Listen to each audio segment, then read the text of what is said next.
All right, friends, as I mentioned, this is the final day of the week of Hod. And our theme this week for our practice is Hodaya, gratitude.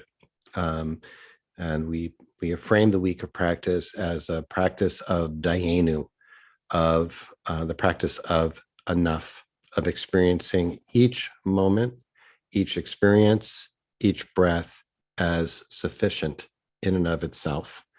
That is to cultivate a sense of feeling full, especially when we may be feeling a sense of lack or anxiety about not being enough, not having enough, the world not being the way we want it to be.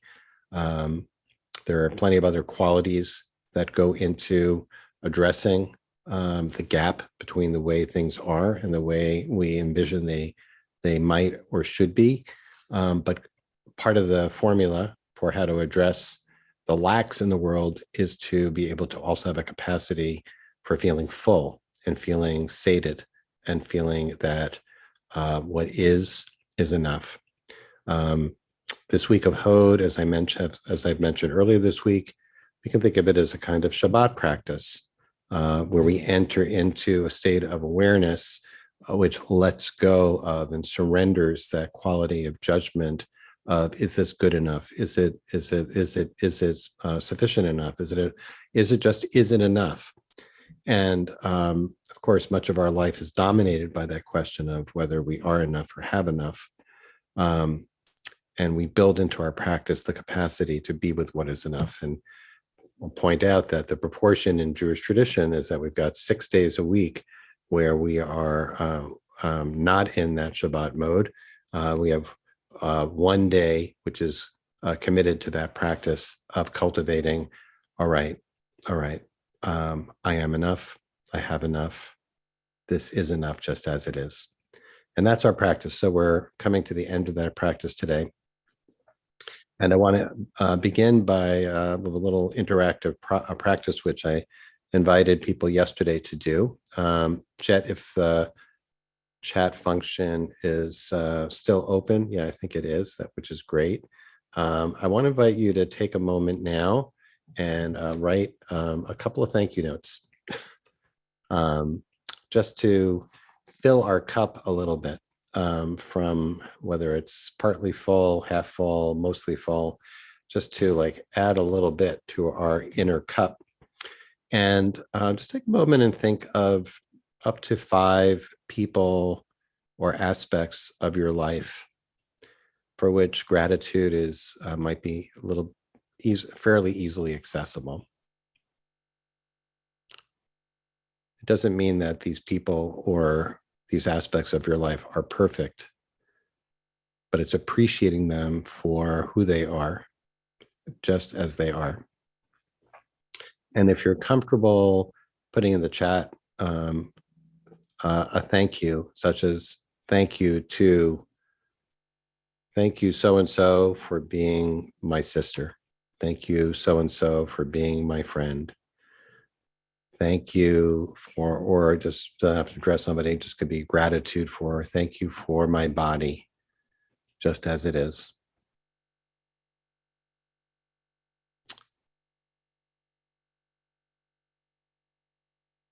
Whatever is readily accessible to you exercise that gratitude muscle of saying, being in a mode of saying thank you.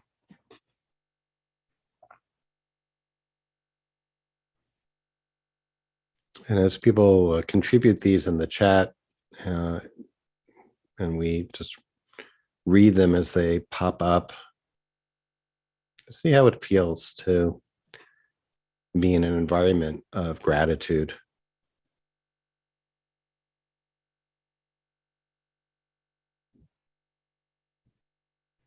Some of you may have seen that during Purim, I posted a video on the midah, the quality of kvetchitude, just the opposite of this. So we're flipping the coin on the kvetchitude practice. This is just accepting and being grateful for others as they are, for aspects of our life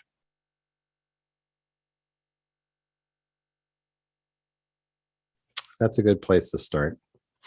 And now,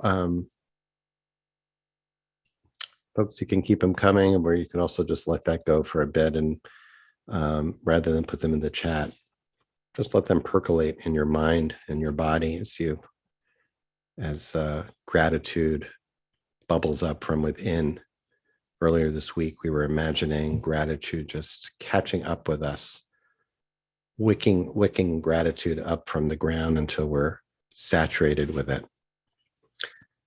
Now I want to invite us to come back out to those still waters that we have been sitting in all week, Monday, Tuesday, and Wednesday. And today we can go back out, and remarkably, the wind is still not blowing, no breeze at all.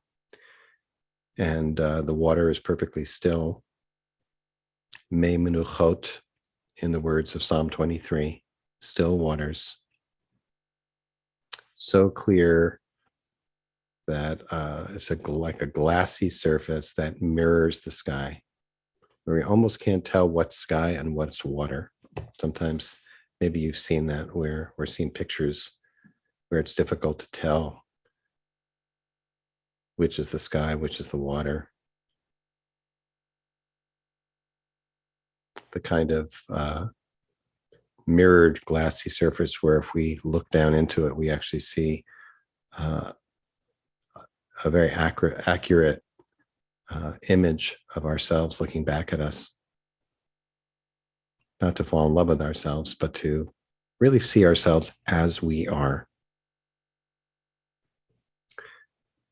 So let's either row out or paddle out to that spot on the lake.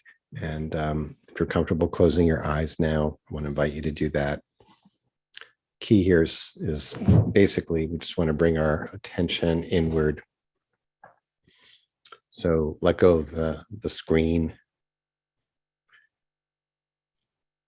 and just bring some attention to the space where you're sitting right now.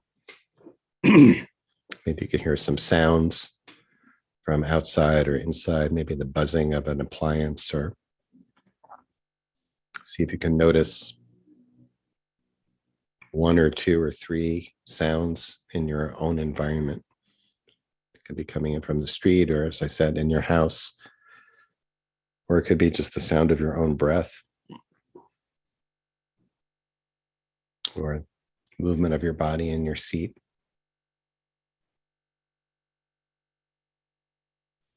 Let's begin today just by coming back to that place of stillness.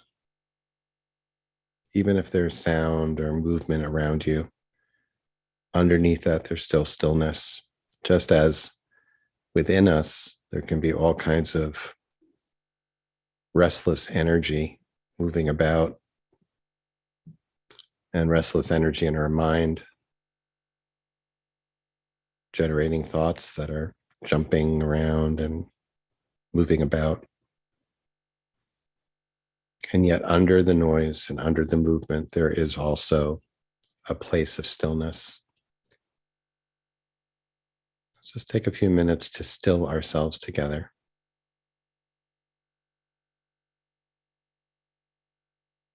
To be still and to know.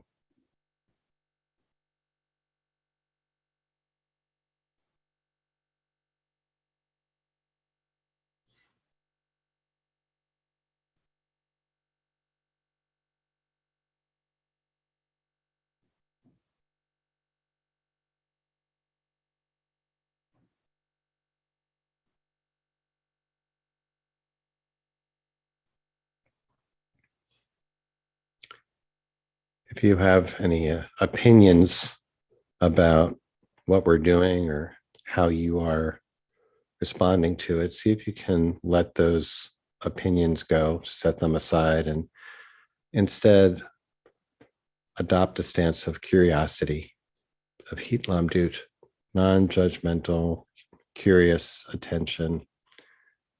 What does it feel like to sit in a place of stillness? What does it feel like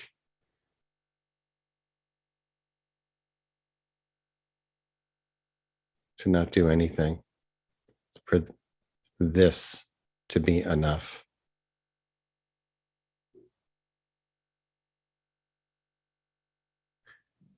How do I respond to the Jewish teaching that the word zot, this, is actually a name for God, that I can meet with God, that I can connect with the divine just by resting in this?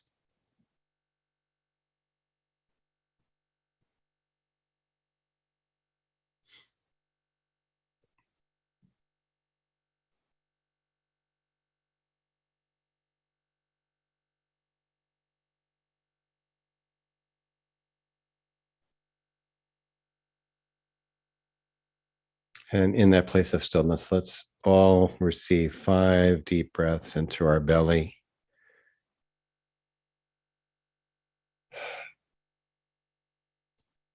Full exhalations.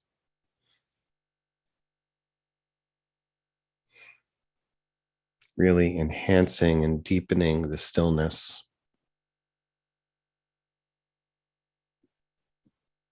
Not disturbing it, just really absorbing.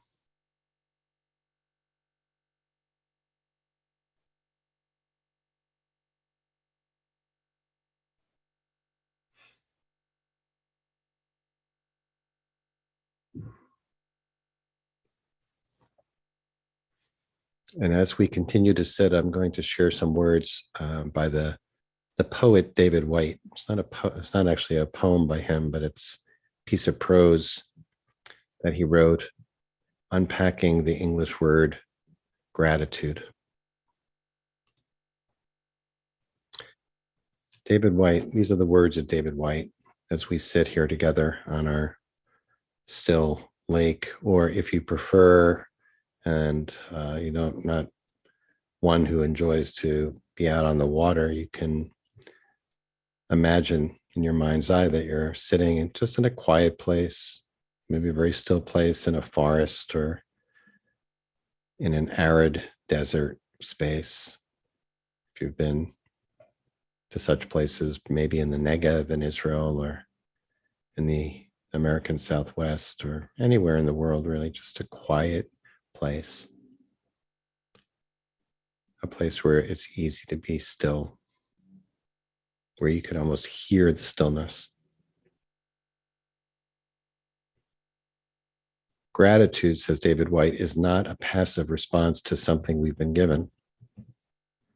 Gratitude arises from paying attention, from being awake in the presence of everything that lives within and without and beside us. Gratitude arises from paying attention, from being awake in the presence of everything that lives within and without and beside us. Gratitude is not necessarily something that is shown after the event. It is the deep, a priori state of attention that shows that we understand and are equal to the gifted nature of life. Gratitude is the understanding that many millions of things must come together and live together and mesh together and breathe together in order for us to take even one more breath of air. That the underlying gift of life and incarnation as a living, participating human being is a privilege. That we are miraculously part of something rather than nothing. Even if that something is temporarily pain or despair. We inhabit a living world with real faces, real voices, laughter, the color blue, the green of the fields, the freshness of a cold wind, the tawny hue of a winter landscape.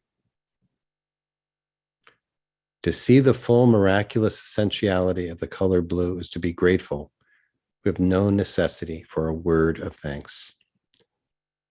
To see fully the beauty of a daughter's face across the table, the beauty of a sun's outline against the mountains, is to be fully grateful without having to seek a God to thank him or her. To sit as we sit now among friends and strangers hearing many voices, strange opinions, to intuit even stranger inner lives beneath calm surface lives, to inhabit many worlds at once in this world, to be a someone amongst all other someones, to make a conversation without saying a word, is to deepen our sense of presence and therefore our natural sense of thankfulness that everything happens both with us and without us, that we are participants and witness all at once.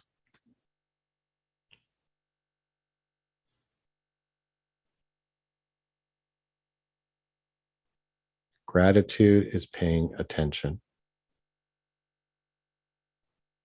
Gratitude is bearing witness. That is the instruction for our practice from David White. That's it. As we sit, I'm going to, at different intervals, share the Hoda'ah blessing from the weekday Amidah. Actually, it's part of every Amidah. It's the next to last blessing in the traditional Jewish prayer, which is said 3 times a day, expressing gratitude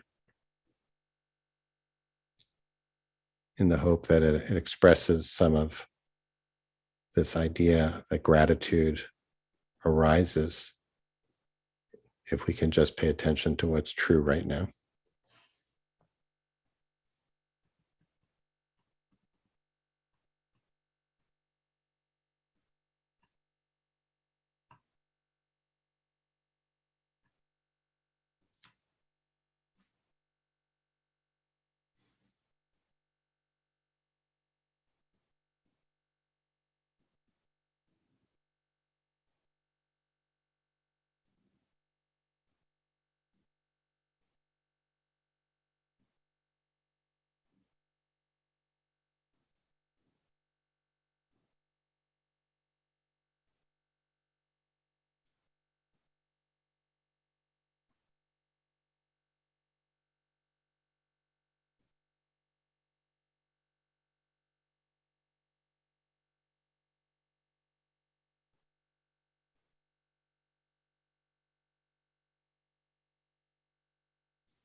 These are the words of the blessing from the Amidah.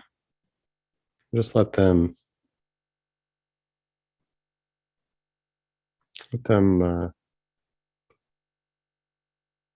just percolate in your soul. Let them wash over you. Modim anachnu lach. We are grateful. We are grateful to you.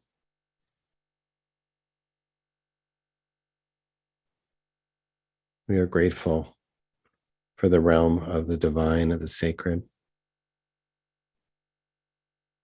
connecting us to our ancestors,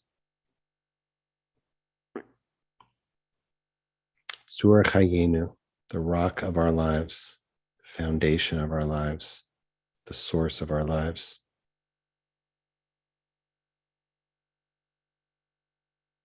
Where we find our capacity to trust. Magen Yishenu Ata, you are the shield of our redemption. You help us find the resources we need to feel protected and safe when we are afraid.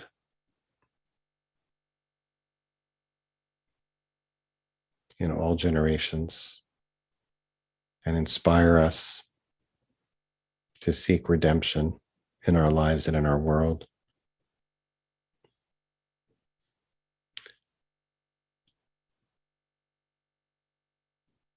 Nodelecha unesaper tehilatecha. We are grateful to you. We are full of praise. Al chayenu hamsurim biyadecha. Our lives which are entrusted to you. For this next breath which comes from you. Al nishmotenu hapkudot lach.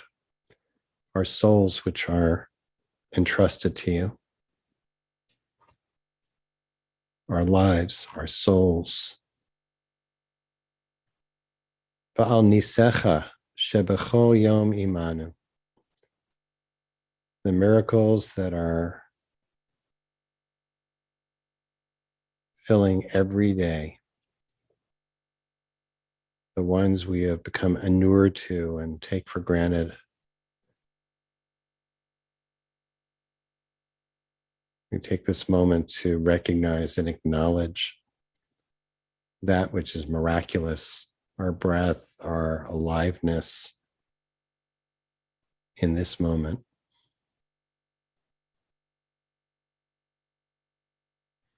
Al niflotecha batovotecha shebechol eit erev bavoker b'tzoharayim. The wonders, the marvels, the goodnesses, every moment full of marvels and wonders. We are radically amazed, evening, morning, and afternoon.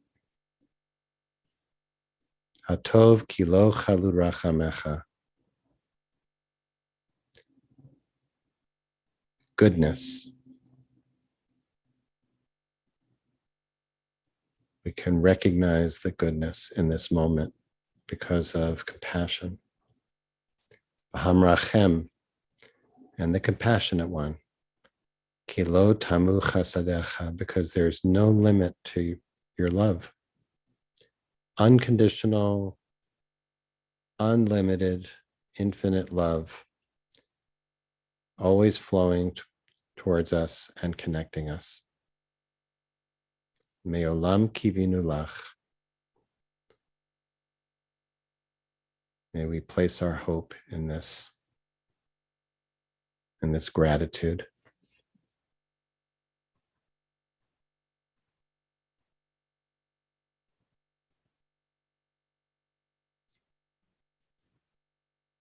So for the next 10 minutes or so, let's sit in silence in growing awareness of those miracles, the wonders that fill each moment, awareness of our life and our souls, which are in a hand beyond ours.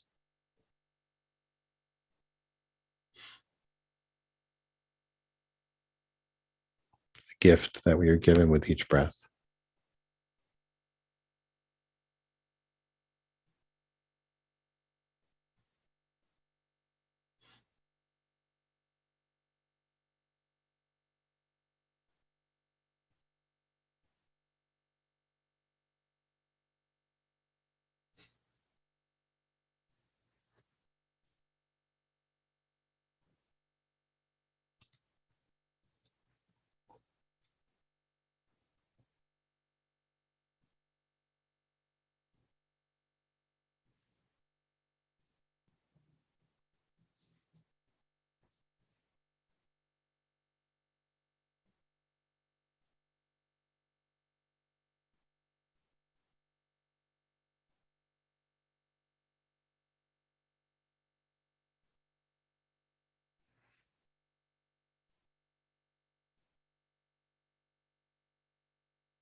And the Chatima, the seal of that blessing of Hoda'ah, of gratitude, is this.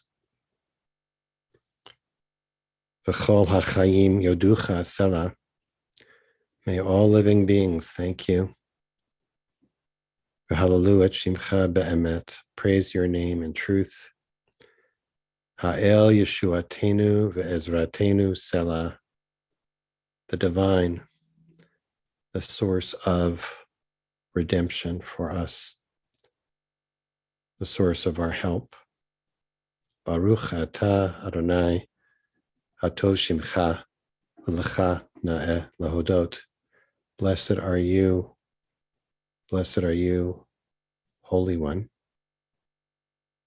Your name is Tov, your name is goodness, and it is fitting, it is appropriate, it is on us, it is innate, it is a part of our nature to be able to connect with you through gratitude.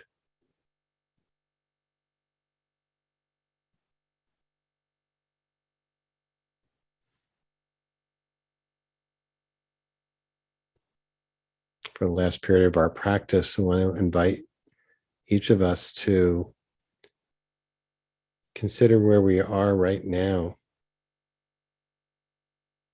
in the fullness of our own cup.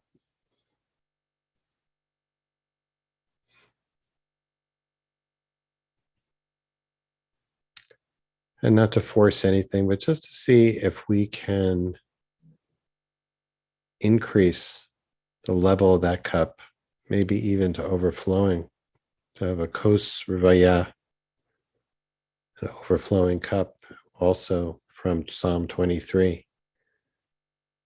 Whether abiding with mei menuchot, still waters, helps us experience our cup as more full, maybe even so full that it's flowing over with gratitude.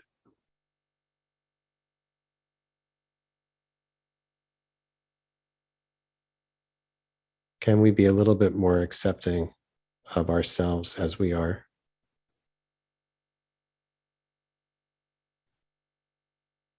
We could be better. We could be worse. Our bodies could be better. Our bodies could be worse. Our health could be better. Our health could be worse.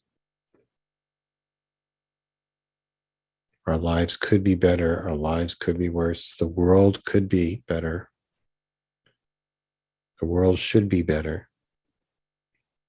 The world could be worse. Can we just take a moment just to be with, to accept, and to experience gratitude for the state of our bodies, the state of our health, the state of our lives, the state of the world.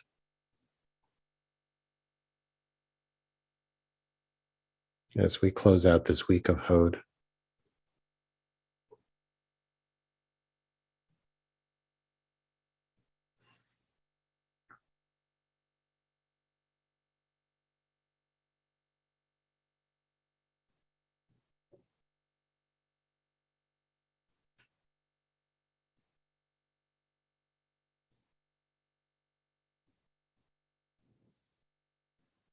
Let's sit for another 5 minutes or so with that intention of just allowing the cup to fill itself of its own, on its own.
And close our practice with these words once again, from David White. Thankfulness finds its full measure in generosity of presence, both through participation and witness. We sit at the table as part of every other person's world while making our own world without will or effort.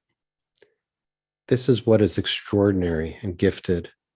This is the essence of gratefulness, seeing to the heart of privilege. Thanksgiving happens when our sense of presence meets all other presences. May we and all beings be blessed with a sense of presence, of fullness. May we meet all the challenges of our lives and our world from a place of gratitude.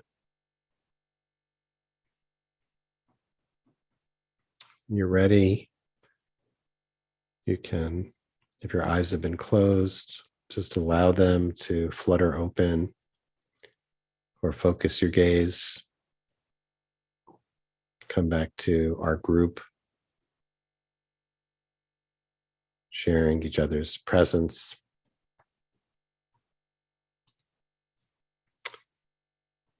And grateful to have the opportunity to create a minyan of comfort now for those who are in mourning or observing yard sites, or if it's your custom to join the Kaddish, the mourner's Kaddish, you're invited to do so. And if you're not, we ask that you just stay present for a few moments to offer your kind attention and support for those who are. And if you'd like to put the name or names of anyone you're honoring today in the chat box, well, you're welcome to do so now. Or after we recite Kaddish. And we're grateful to Jet Bachman, who's holding our text space, for sharing the words of the Kaddish on the screen. And if you're reciting it, you're invited to join me by rising in body or in spirit, and you can unmute at this time.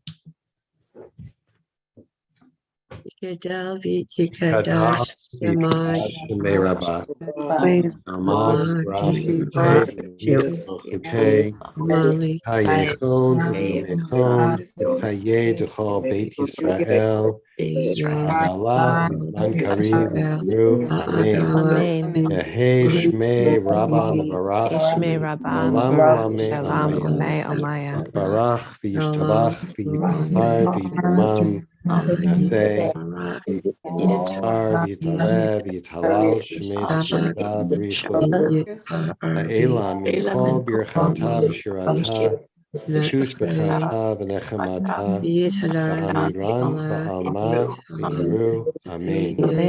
Yehesh Lama Rabba Min Shemaya V'Chayim Aleinu V'Al Kol Yisrael V'Yimru Amen. Aseh Shalom V'Ramam V'Yaseh Shalom Aleinu V'Al Kol Yisrael V'Al Kol Yoshei Tevel.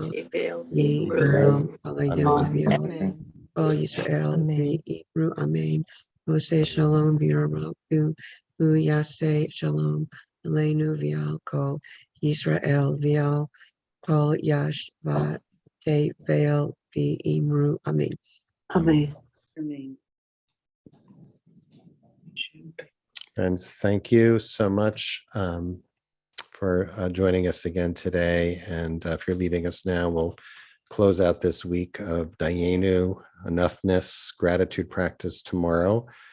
Tomorrow we'll focus and actually use to ground our practice in Psalm 92, the Psalm for Shabbat, which is in many ways essentially a poem, song of gratitude. So we look forward to that and to sit into Shabbat together at our usual time. And very grateful to all of you, as always, for being here. And if you have any questions about the teaching, I did not share my screen, but Jet, if you haven't already, or maybe you can do it again, put the link or put the PDF of the sources that I was sharing from. And maybe I'll do a little screen sharing if people have questions and want to look at some of these sources. It includes a poem by W.S. Merwin, which I actually didn't wind up using, on thanks. but which is powerful for me today. All right, so Deborah is asking. I also before I forget, I want to thank Cantor Ricky Lippitz for sponsoring today's practice so much for your mom's healing. And again, wishing her a refuah shlema, and thank you for the beautiful dedication and for supporting our practice through your sponsorship today and through your presence every day. Grateful. So the prayer that I shared, let's see, wait a minute. Oh, will you explain the concept of redemption, please? I don't understand it. Yeah, that's a tough one. So I will do a little share here just to so we can look together. First, just for people who haven't looked at the source sheet, it's this long extended passage from David White that I shared, and then in the weekday, in the Amidah, both weekday and Shabbat, the next to last blessing is a blessing of Thanksgiving, really, so that in traditional Jewish liturgy, we express gratitude 3 times at the end of the Amidah. And without getting too much into the details, it's the blessing of Hoda'ah. It begins with Modim Anach Nulach. And actually, it's traditional in when we're praying these words to actually bow as we say it. So it's one of the portions of the Amidah where one bows and physically expresses gratitude or acknowledgement. So this is what I tried to do is just weave that blessing into our sit today. I am always, the words that I always focus on are these, which I always wake me up.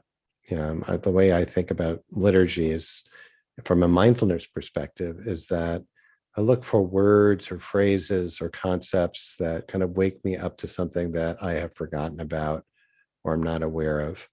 So I'm always very moved by these words. The Hebrew is, where is it here? Here it is, Al Chayenu. Here we go. Here's the Hebrew. Al Chayenu HaMesurim Biyadecha. Our lives which are entrusted to your hand. Our souls, Al Nishmotenu Hapakudot Lach. Our souls which are entrusted to you. Our lives which are handed over to your hand. And our souls which are entrusted to you. And the miracles, Nisecha, you might, if you don't know much Hebrew, you might recognize the word Nes or Nisim, miracles. So there's a blessing here to remind us of the miracles that are present b'chol yom, every day, with us, or you might want to say even in us. Ba'al niflotecha, niflaot are wonders, marvels, and tovotecha, goodnesses that are present b'chol eit, love this part too, in each moment, evening, morning, Zoharayim, evening, morning, and afternoon, 24/7, miracles, wonders, present. So that's just my little, my little take on this. And just as an aside, there is, when the Amidah is chanted aloud and repeated by the prayer leader, the Shaliach Tzibur, the Shlichat Tzibur, the Kahal, the community, the congregation, actually uses what's called the Modim de Rabbanan, which is usually in smaller print in a prayer book. And it's essentially, without getting into the details again here, it's a blessing about being able to be grateful. It's gratefulness for the possibility of experiencing gratitude. And God is described here is, without the Yud He Vav He, 4-letter name of God, God is described here as El HaHodaot, the God of gratefulnesses, of thanks. the God of thanks, or however you want to translate that for yourself in God language that might work for you. The essence of gratitude is divine. So it's a very beautiful, powerful blessing in my mind. And I'm not punting on the question about deliverance. Let's go back up to that. Okay, so the word for redemption here, God is described as Magen Yishenu, the shield of our salvation or redemption. That's up here. We are thankful to you that you are Adonai, our God, God of our ancestors, rock of our lives, shield of our deliverance in every generation. All right, I'm just going to stop the share because Rona asked, will you explain the concept of redemption, please? I don't understand it.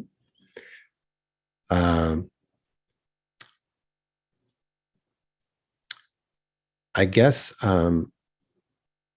here's what I would say. I think that the best way for me to understand redemption is by through this awareness. This week we're spending a lot of time being focused on being grateful for things as they are. But we also have a part of ourselves that's aware of the gap between the way things are and our sense of where they should be or where they could be. The room for improvement, the room for repair, the room for growth, the room for having a sense of fullness of purpose.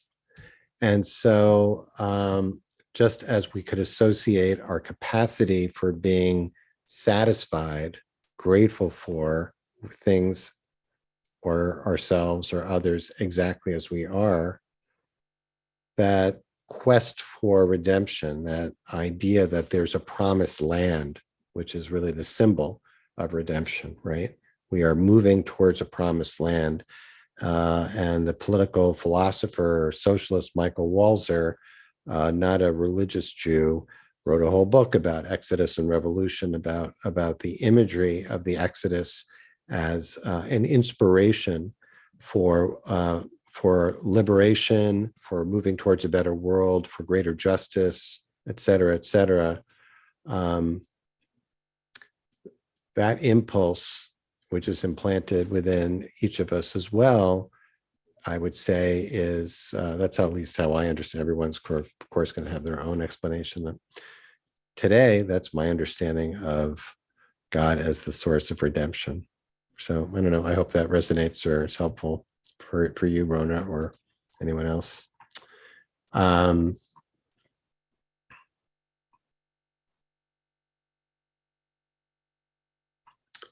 Just looking for other questions. Oh, thanks, Audrey. You remember me saying once that redemption is not just possible, it is inevitable. Could I say more about that? Well, I don't remember saying it, but I guess I could have.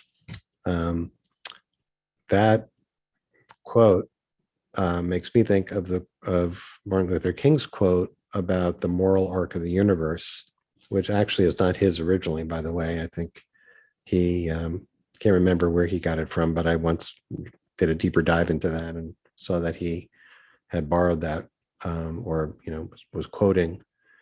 But the idea that there is that the universe, that being is moving towards integration and wholeness, which is described by this idea of the universe having a moral arc, that it's moving that way and that it's slow but inevitable, that it will happen, and that we can through our actions we can speed that process up or add to it or enhance it.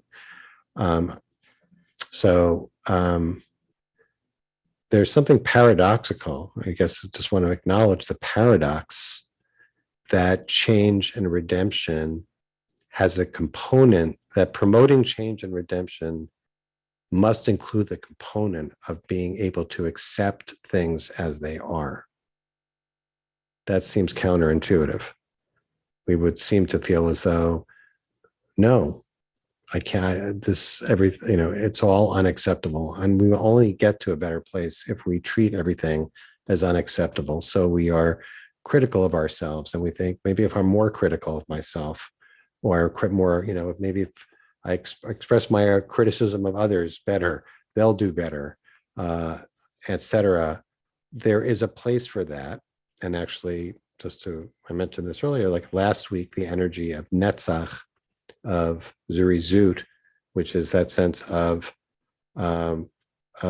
moving beyond the status quo, of changing the status quo, that energy is there, and it's just tempered by or integrated with our capacity also to be with the status quo and to accept it, to celebrate it. So that's what I guess I have to say about that. And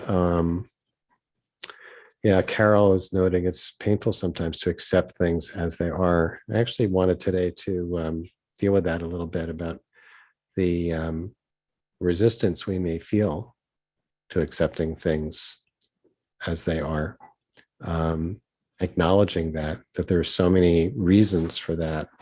And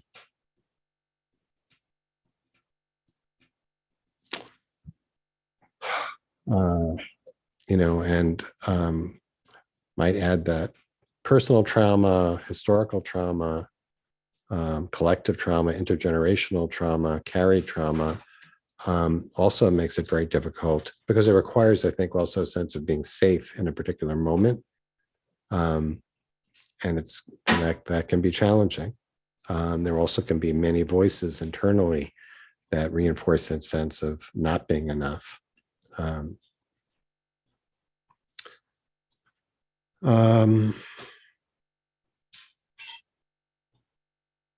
Okay. Well, we are at time, friends. And as always, I'm grateful to you. Oh, thanks, Anne Berliner. The moral arc quote is from Kant, Immanuel Kant. Didn't know that. Okay.